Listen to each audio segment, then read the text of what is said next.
Oke, assalamualaikum warahmatullahi wabarakatuh. Kembali bersama dengan tutorial channel. Nah, oke, teman-teman dan pemirsa semua, kali ini saya akan men-share video tentang perlengkapan apa saja yang tukang servis gunakan dalam melakukan pekerjaannya.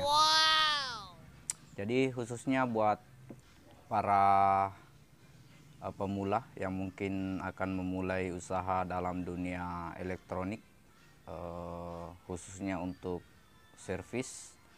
Jadi perlengkapan yang kita butuhkan ada beberapa.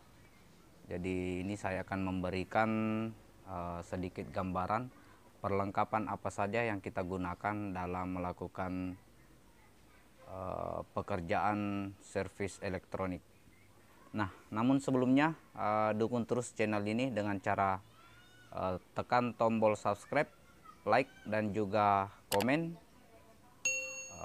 untuk saya bisa terus melakukan atau membuat video-video yang bermanfaat untuk para pemirsa.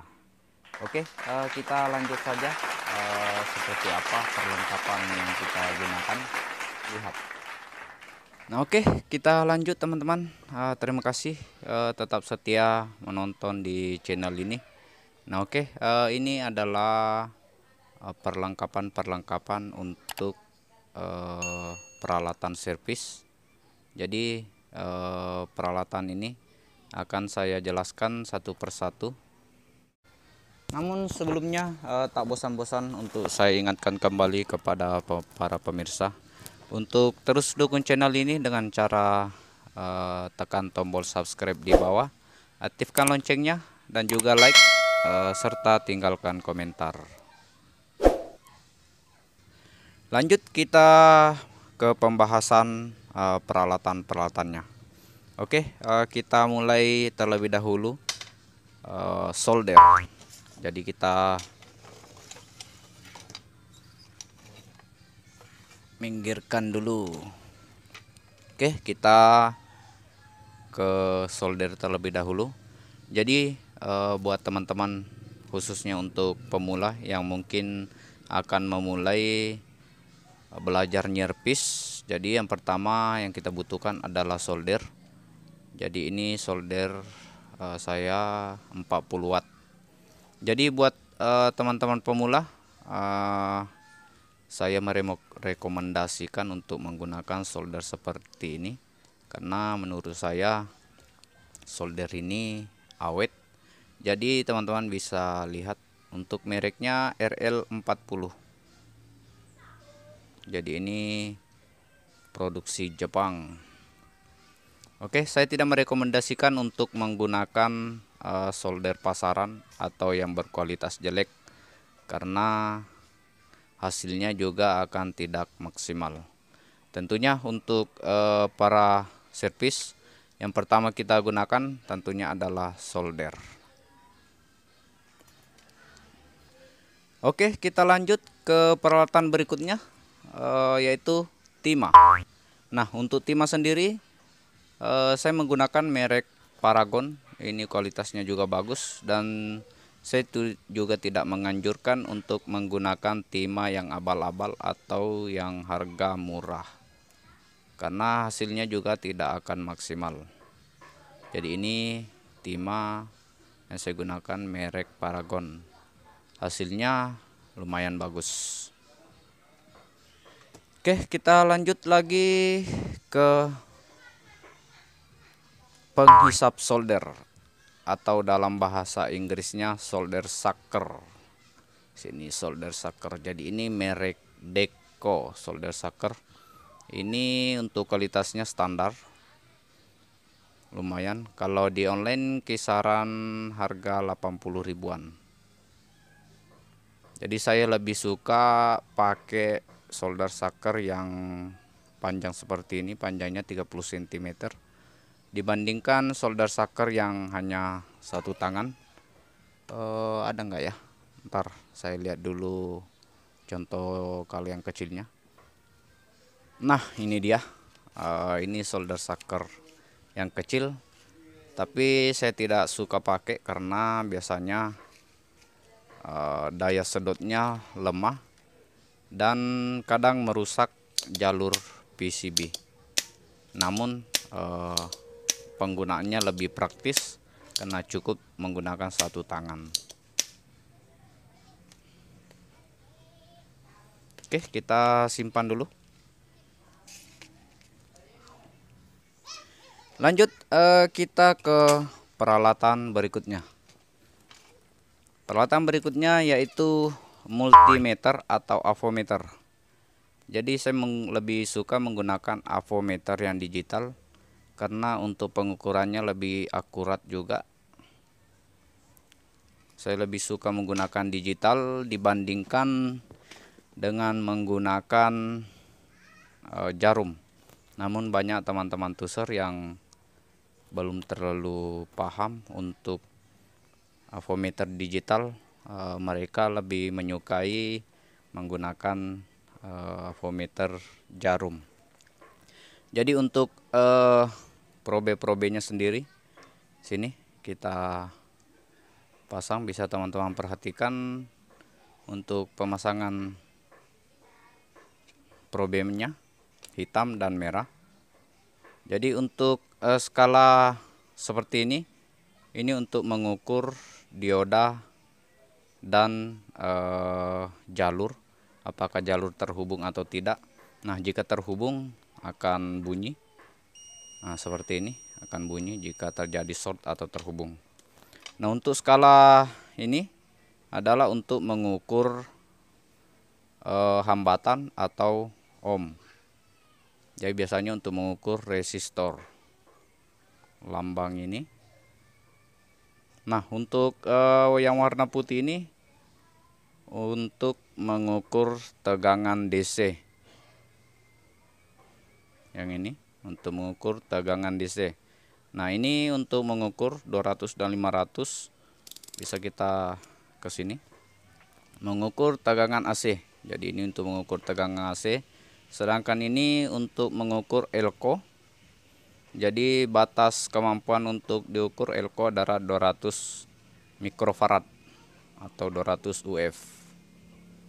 Dan ini untuk frekuensi dan line NC volt itu untuk mengukur tegangan fasa dan ground. Nah, teman-teman bisa lihat video saya yang lain untuk cara penggunaan multimeter digital. Oke, kita lanjut lagi untuk peralatan berikutnya. Selanjutnya adalah alat ukur serbaguna. Ini biasanya untuk mengukur elko, kapasitor, transistor, dan lain sebagainya. Jadi ini namanya smart tester. Saya lebih merekomendasikan untuk menggunakan seperti ini agar agar kapasitas elko atau kapasitor lebih terdeteksi atau lebih akurat kita deteksi.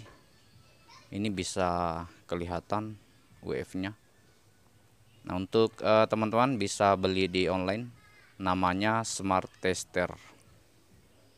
Ini untuk mengukur komponen rusak atau enggak. Oke, lanjut kita ke perlengkapan berikutnya. Tentunya kita butuh obeng ya teman-teman. Siapa sih yang nggak kenal yang namanya obeng? Tentu kita butuh untuk membuka komponen, bisa obeng besar ataupun kecil. Oke, sepertinya ini nggak terlalu penting. Kayaknya teman-teman sudah pada tahu lah. Dan lanjut kita menggunakan pinset ini untuk membuka IC atau komponen yang telah kita solder supaya lebih praktis. Siapa tahu jika panas atau gimana kita bisa menggunakan pinset.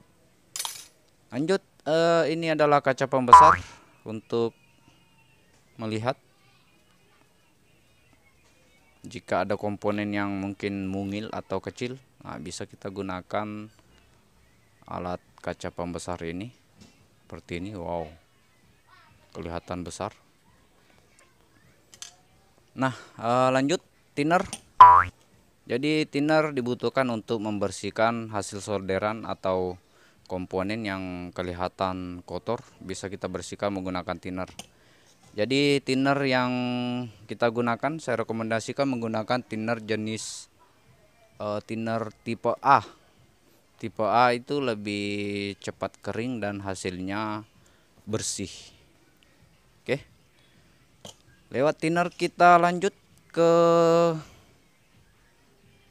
apa ya? Saya lupa juga namanya. Solder wick. Ya, ini solder wick. Nah, solder wick ini sendiri gunanya untuk menghisap atau apa ya? Menghisap sisa-sisa solderan yang mungkin nggak bisa dihisap oleh penyedot. Nah, ini kita gunakan.